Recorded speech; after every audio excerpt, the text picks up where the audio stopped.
Welcome, everyone, to the Pediatric Success Series Podcast. Our goal with this offering is to give you fresh, new, and potentially game-changing insight into recommended practices centered around, well, your practices. While we know information doesn't always change the way we do things, we hope that it can bring about a pause, some thought, and maybe some change. Once again, I'm Shawn Rosler, podcast host, dad, and e-learning professional, not to mention culinary talk show host.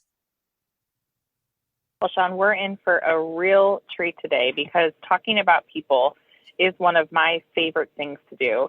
And we get to talk about it with one of my favorite people. So my name is Meredith Cheryba. I'm joining Shawn Rosler this morning on our Pediatric Success Podcast. And today we're going to talk about not just how to find good people, but how to retain them and engage them once they've joined your team. A few weeks ago, we connected with Dr. Jeff Cooper, and we talked about how pediatricians can find quality staff members. This has been a huge challenge for pediatricians over the past year, and frankly, it's continuing to hamper practices who are stretched at the seams. When you think about all the patients coming in for their wellness checks, winter viruses, vaccine clinics for flu and COVID, there's just a lot to do. So let's get to work, Shawn. How are we going to measure success with employee engagement? That's our topic for today. That is a wonderful question, and you'd swear we wrote some kind of script to guide us to that.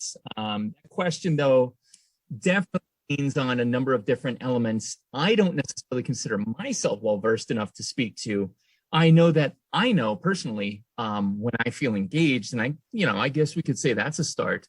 But there's so much more and deeper we have to go. If only we knew someone who could speak to that. Hey, wait a minute. Joining us on our episode today is the woman who hired me and inspires me to stay every day in our Okie family. Please welcome once again the incredible Alisa Vaughn. Alisa, welcome back. Thank you, Shawn. Meredith, I'm actually jealous. You said you're getting to talk to one of your favorite persons. Were you talking about me or Shawn? We might get out a little bit. You didn't say mention it at all. Look, for the benefit of talking about employee engagement, I'm going to take the safe answer and say, of course, it's both of you. Ooh, well played. So Alisa, definitely welcome back. Time number 2. We know you're a people person, and so right off the bat, I kind of want to tee up with you and ask you, what does success mean when it comes to your people? Full potential, can-do modes, and so on. So talk to me about, in general, success and your people. Yeah, well, thank you, Shawn. I did hire Shawn. I recognized your potential when we were interviewing you. And I think at the time, knowing that you were a podcast host of your own chef show, I'm like, wow, OP can do a podcast. We can do a podcast. So the reason why I'm mentioning that is because exactly what you said, it's really identifying the individual, right? And the contributions that they can make to your team for the collective whole, but also that, if they're meeting their full potential on a personal and professional growth levels, and I feel like we're pretty successful. You said can do. It's really important. Your team is successful when you know that they're focused on pulling your business and your customers forward with a can do attitude.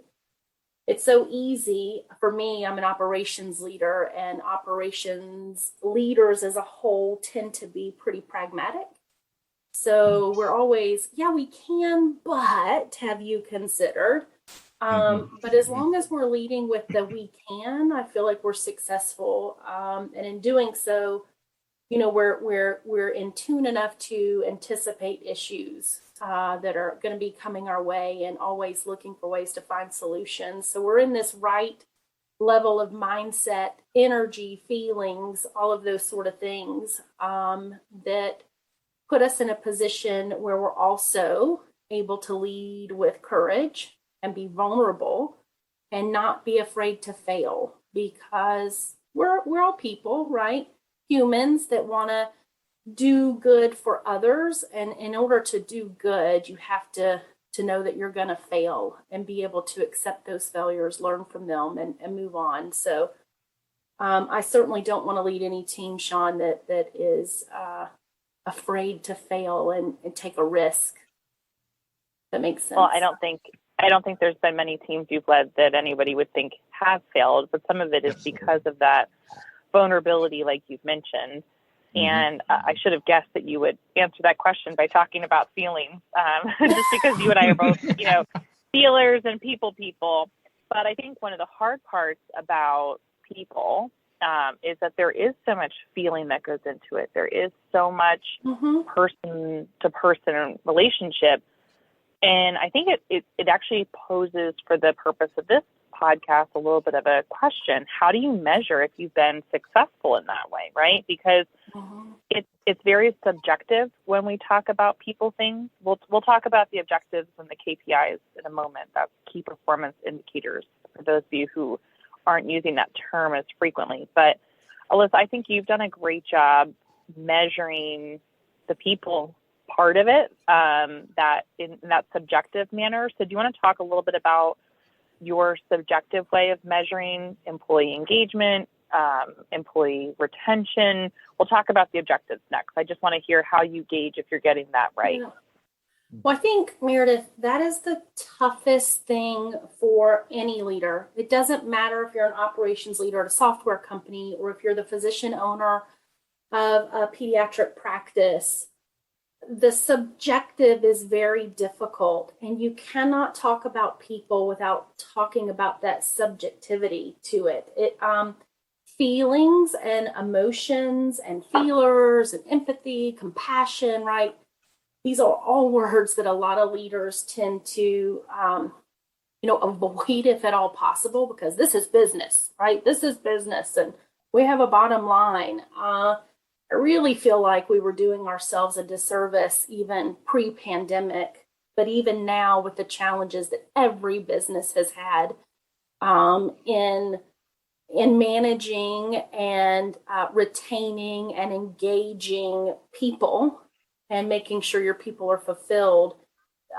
If you are not in tune with the energy and feelings, you better start paying attention real fast. So for me, it sounds so simple, Mayor, but, are you laughing? Can your teams laugh together? Because laughing is a really important form of communication.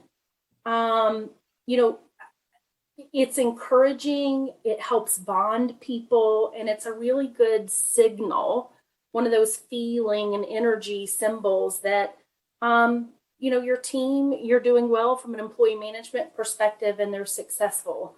I think, I have seen this so many times, and I've seen it even under my own leadership. If your team members immediately come to you throwing another team member under the bus, right? We've all heard the term, she's throwing me under the bus. Mm-hmm. If that is our first reaction, and we are not giving someone the benefit of the doubt, right? Well, maybe, I know they've been really busy lately. Maybe this was an oversight. They overlooked it, right? And I'm going to reach out to them directly, and we're going to problem solve together. It's a clear sign you don't have a successful team. And having said that, when you have beehive mentality, where you are giving each other the benefit of the doubt, and everybody is right, what's good for the beehive cannot just be good for the bee. We have to think about the good of the collective as the priority. And so, great teams act like a beehive. They see how one individual's work can benefit everybody, and how when someone is not able to complete their work successfully, we need to problem solve with them, and we need to support them. There cannot be any selfish agendas in a successful team. So all of that, there's more. I could go on forever about this, as you know, Meredith, but it is very subjective. Well, and that's such a great analogy about the bees, because like when I consider that, sure, there's the beehive, but let's just go violent bee attacks. Like if one bee was coming after you or was going after something, that's not really that powerful, right? But when the swarm of bees is headed in the same direction, like that carries with it immense power. Now, we're not saying that our work efforts are like a swarm of bees attacking you. We don't want that to be negative. If there were a positive version of a swarm of bees, that's kind of the point I feel like you're driving at. Yeah, that's right. Yeah. I also, you could talk about this forever. We unfortunately try to keep this under 30 minutes, so we'll just have to do several parts of this, I suppose. But I really liked your comment about laughing, because I also think there's that kind of gut instinct as a leader, or, you know, whether it's a leader by title or just a leader in your actions, of when someone is naturally wanting to engage in that conversation with you and make you giggle or just not take a situation as seriously as you might be inclined to, versus some of those kind of forced conversations that might end in a joke. So I thought that was a really interesting subjective way to measure if someone's engaged. I liked that one a lot. But I do want to talk about the objective, because not everybody is as feeler-ish as you and I are. Shawn, you tend to be a little more objective than the two of us. And there definitely He's are. A feeler. Shawn's a feeler.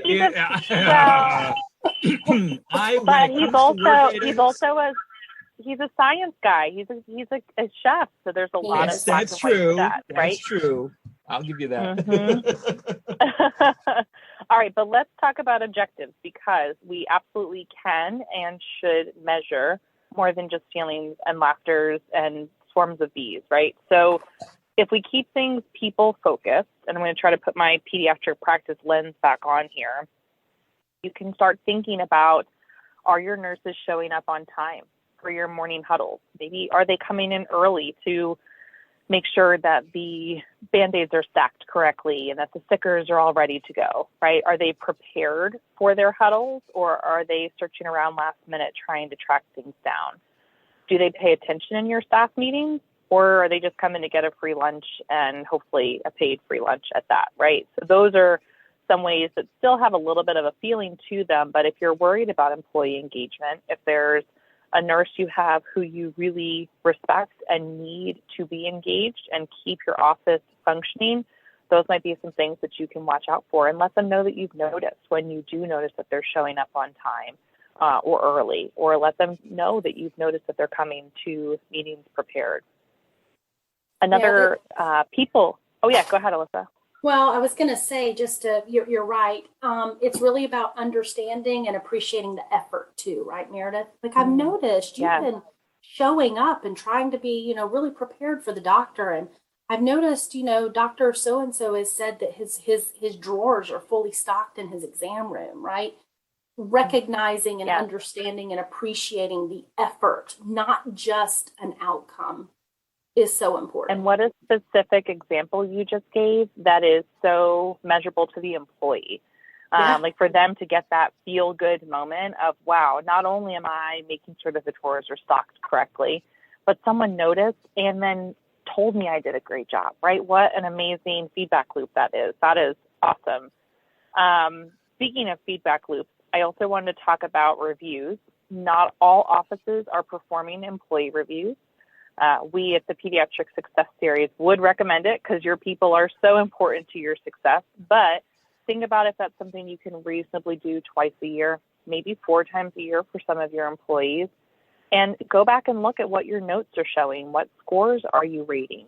Are you asking them questions about that engagement? Awesome. If not, think about ways that you can find those examples in their day-to-day, like having a stocked drawer, having a clean office, taking the time to get the vacuum out in between patients to make sure that things are looking really presentable to everyone who walks in your door. Giving employees that kind of level of feedback really is what will set you above and beyond as an employer. And then, of course, there are numbers and data, I think, with this. I'm curious, Alisa and Shawn, to get your feedback. But the two that come to mind for me off the top of my head were open seats, especially right now where it's been so hard to find employees. So is your office fully staffed? Is it in the right area? Are there some positions that are harder to keep staffed than others? Maybe that's a reflection of some challenges that you have with employee engagement. And it may also be important to look at retention. Do you know what your average retention is of your billing team or of your clinical team?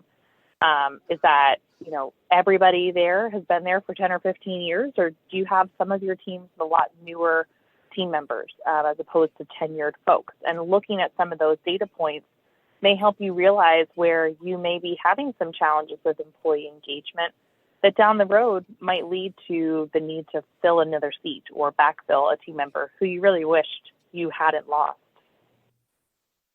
Yeah, so right, Meredith.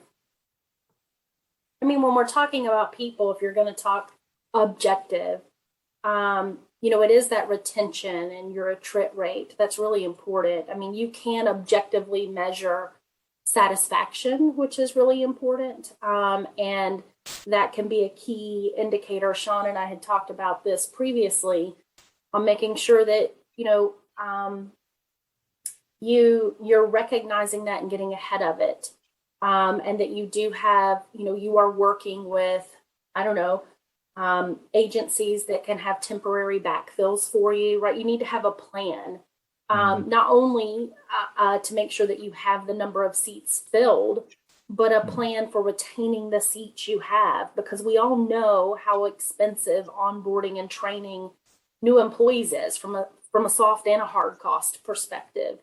And so there's really value to me, right? We're about to get back into subjectivity, but there's really value in understanding if your people are not, and we talked about this, not engaged necessarily, but are they satisfied with the work that they're doing? So you don't have a retention problem and you don't constantly have turnover.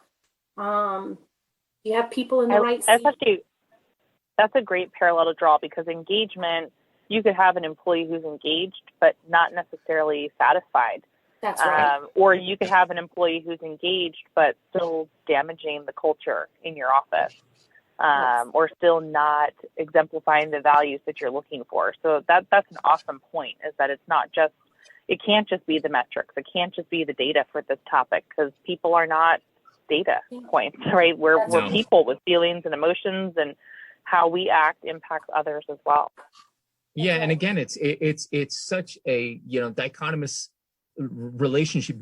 You can't have one without the other. You truly can't focus on one and not have that other one. And being training and from knowledge, I mean, the cost of losing somebody isn't just losing them out the door, filling that role, but then the cycle of training and their sage-like wisdom that they take with them. If they're 5-10 years deep, these are all things to consider. But I'm actually going to step away from the objective, which, yes, part of me is there. But I'm going to go to the subjective, soft, feely, touchy kind of element here again.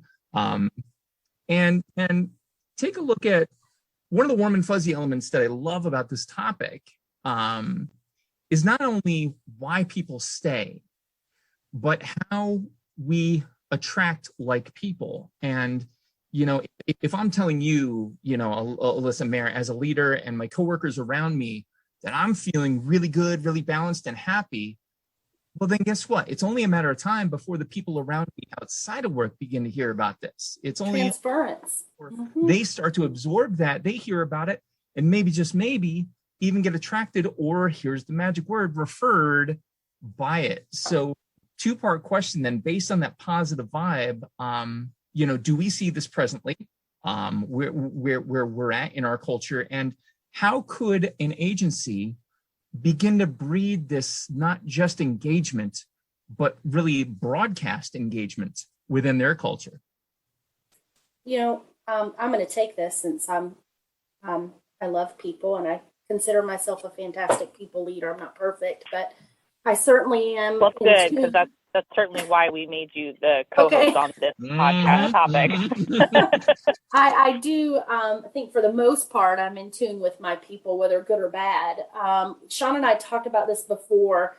Meredith, you mentioned the biannual reviews, right? And if you're not doing it, we recommend that you do. And Shawn and I talked about this on another podcast before. I cannot agree with that more. I had said in another podcast, if you're short-sighted about this, and you only care about people when it's convenient for you, your team will notice that, and you are going to lose credibility as a caring and compassionate leader or organization. And I've said this a million times, if you don't take care of your team members, someone else happily will. And that cannot be truer today in the era of the Great Resignation. So whether we like it or not, you need to tap into your warm and fuzzy. It is a successful leader's superpower. You've got to tap into it. I think most people know I'm a huge Simon Sinek fan. If you haven't checked him out, I recommend that you do. He will help you with the warm and fuzzies. But he's right. Leaders who get the most out of their people are leaders who care about their people the most. And sometimes that means sitting down with them twice a year, giving them a review, some constructive criticism, some positive feedback. If you can't do it on the daily, which I would recommend you do, even with small things, celebrate their anniversaries, their birthdays, little touch points go a long way. At least make the time for them and let them know they're important enough for you to sit down and take an hour to discuss their individual growth and development plans and the successes that they've, contributions they've made to your business. But for that to happen, honestly, leaders have to maintain credibility of the mission. And you have to be able, to your point, Shawn, that energy is transferred, right? It's recognized. And in order to do that, you have to be able to convince your team members that your mission is possible and be positive about it, and that can-do mentality again. But I think what's most important, Meredith, I think you were going to touch on this a little bit, is even we're in very turbulent times in most businesses. You have to be able to manage people that are the potential disruptors, the great doubters, and those that spread negativity, because we know negativity spreads like wildfire. Yep. Sometimes it might be your longest tenured employee that you're like, oh my gosh, but they know everything about my billing, right? But they spread negativity all over your office. Sometimes you need to be able to keep your enemies close. And that's a saying, keep your enemies close.